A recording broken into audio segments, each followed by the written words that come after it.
hello, everybody. How you doing today? Welcome back to, Behind the Music. This is actually kind of a new show, I guess, that we maybe haven't done before. We've done something similar, but we've kind of changed the name. We had songs with Jacob, and now we've actually included my name in the title, which I'm quite happy about. So, Jacob, are you there? How you doing? Yeah, I'm here. I'm good. How are you?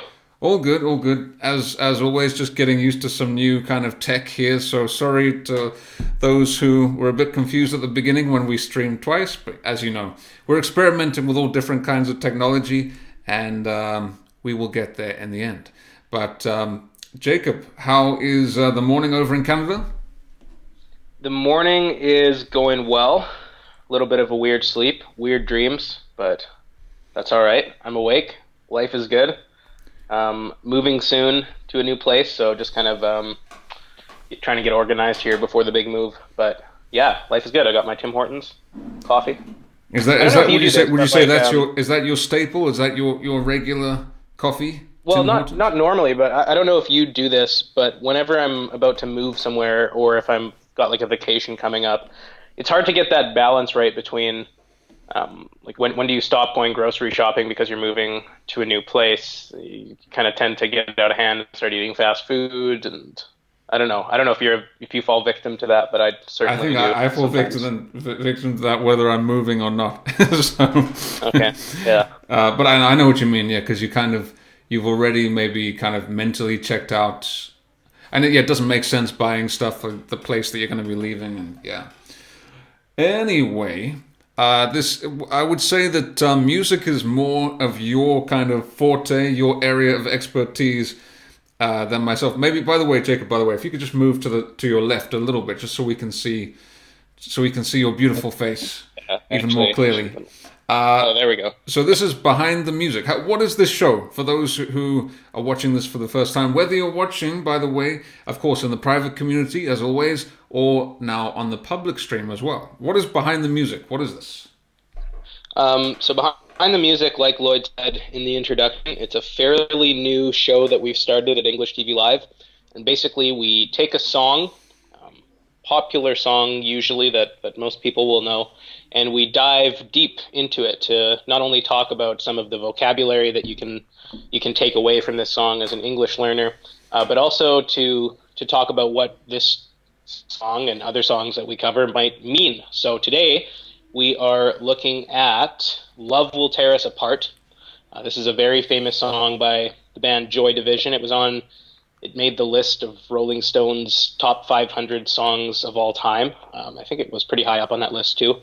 And Joy Division is a pretty interesting band. They kind of, well, I'm curious to know actually. Lloyd and I haven't talked about this at all, so this is going to be new for both of us. But what do you know about Joy Division and about this song in general, Lloyd? Well, I feel a little bit embarrassed actually because when you mentioned Joy Division, I actually thought they were quite a new band. I thought, oh, Joy Division, I've heard of them. I thought they were kind of a modern new band. And actually, when I went onto YouTube to check out the video, I noticed that it was kind of it looked kind of old. But then I thought, okay, maybe that's like a special effect to try and make it look old or something. And then I Googled Joy Division. I was like, okay, 1980 is when this song, what they were talking about, came out. Love Will Tear Us Apart. So I feel a little bit embarrassed. And also the fact that Joy Division is from my native country as well, England. But I was kind of in the dark about them. I thought they were new. So yeah, I'm learning a lot today. Yeah, well, there's certainly, despite having this track on like the top 500 greatest tracks of all, I assume you'd heard the song before. Yeah, I definitely have heard this song, especially the kind of the main riff, I guess, right? Yeah, I've of heard course. quite a Yeah. lot, and I have heard this song kind of in the background before, but I had never taken a close look at the lyrics.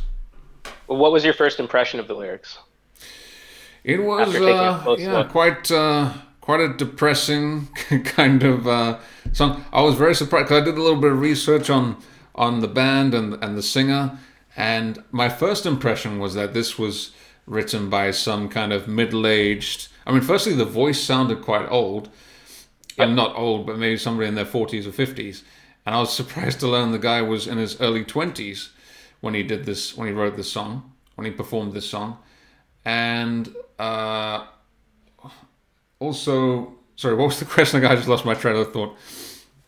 Your first impression when you read the Oh yeah, lyrics. okay. So I thought it was by like maybe somebody who's been in a relationship for 10, 20, 30 years, and they had become kind of I don't know, lost the passion and everything. I was pretty surprised to find out this guy was like 22, 23. So that was kind of Yeah.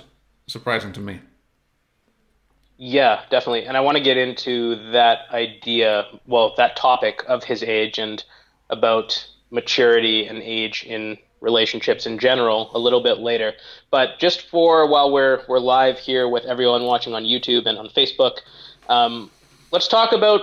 I want to do a quick vocabulary lesson, and then I want to know your opinion about something too. So, in the first verse, again, by the way, this the song that we are talking about here, if you're watching right now, if you don't know, love will tear us apart. So we didn't include the lyrics or anything in the description of this video, but you can search it on Google and you can kind of follow along if you want with the lyrics that we'll be discussing.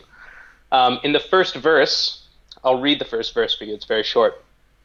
When routine bites hard and ambitions are low and resentment rides high, but emotions won't grow. And we're changing our ways, taking different roads. I wanted to do a little bit of a vocabulary lesson and get your opinion on this, but the word resentment is present here, and I'm curious to know, as a native speaker, as an English teacher, what is the difference, in your opinion, between resentment and normal anger, let's say? Anger by itself is more. Sorry, my microphone is going a bit crazy there. Anger by itself is more general, so you could be angry at many different things. But resentment is more specifically directed at something that happened in the past. So there's something that happened between you and somebody else in the past, and you can't let go of it. You can't forget about it. It's something that really makes you angry, even though maybe many years have passed. You still feel that anger inside of you. It's resentment. So you could be full of resentment, and obviously, it's not a very nice place to be.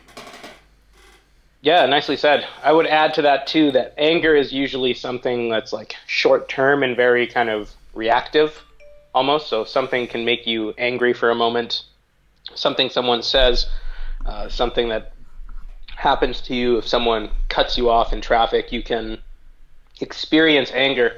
Resentment is more long term and involves more conscious deliberation. You're thinking about it more. There's that act of kind of brooding on it, you could say.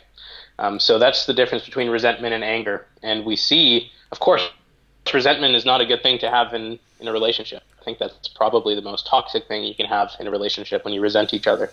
And unfortunately, in many relationships, that appears as time goes on. And Ian Curtis, at the young age of 20, I think he got married when he was 19.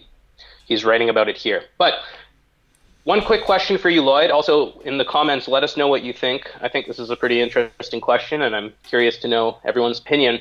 The title of this song would suggest that it's possible to love someone too much. Love will tear us apart. Love is the reason that we're going to not work as a couple. Maybe it's going to ruin our relationship. Generally, we think of love as a good thing, something, and of course it is a good thing.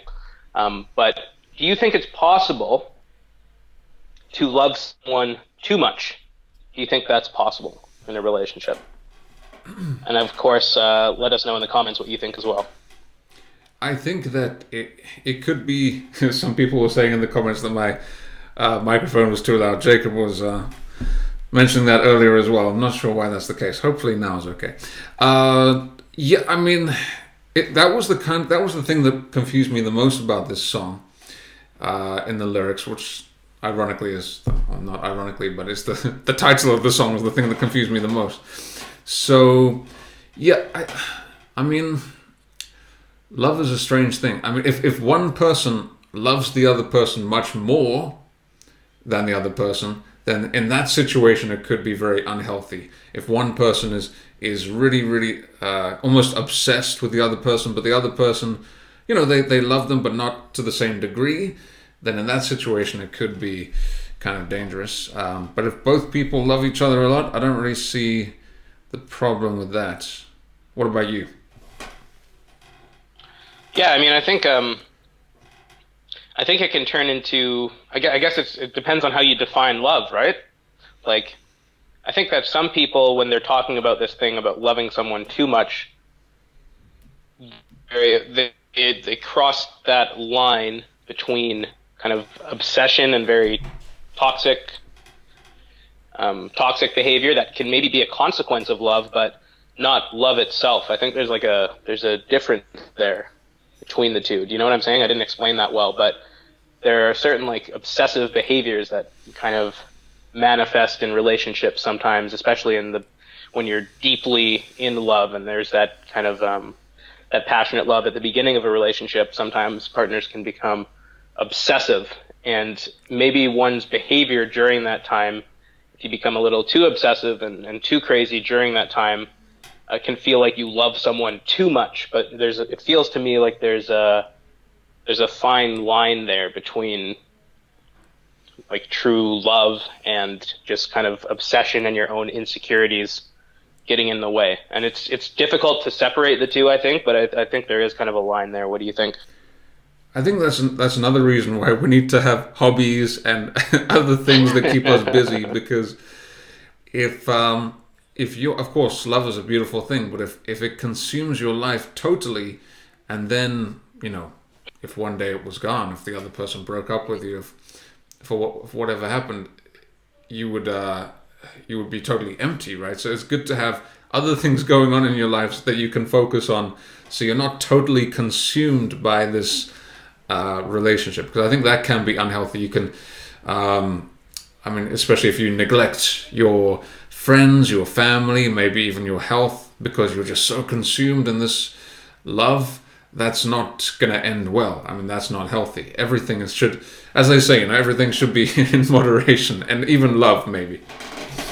Yeah, well, it's interesting because the first two lines of the song are, "When routine bites hard and ambitions are low." And I mean, you can think about that in terms of like a relationship routine, but also individual routines and individual ambitions as well. I think maybe I don't know much about Ian Curtis and about his relationship. From what was written about him, he was pretty controlling. He seemed to be pretty controlling and obsessive with his wife, and he also had an affair too that he couldn't control very well, it seemed. So whole bunch of stuff going on right there. Anyways, we're going to keep talking about this song, Love Will Tear Us Apart. There's a lot more to say about it.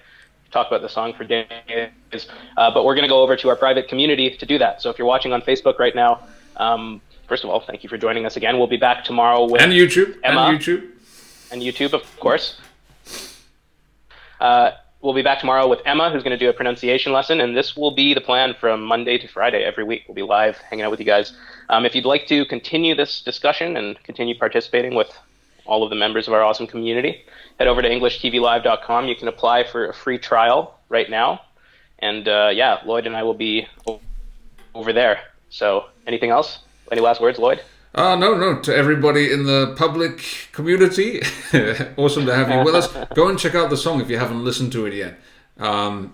Maybe go onto YouTube, type in lyrics as well. So Love Will Tear Us Apart. Lyrics, check it out. Let us know what you think. Maybe come back and leave some comments giving us your thoughts on what the song means. But without further ado, we're going to take a little break for like 15 seconds, and then we'll be back inside the private community. But to the public community, we'll see you tomorrow. Ciao. We got to think of a different word. Yeah, we'll work it out.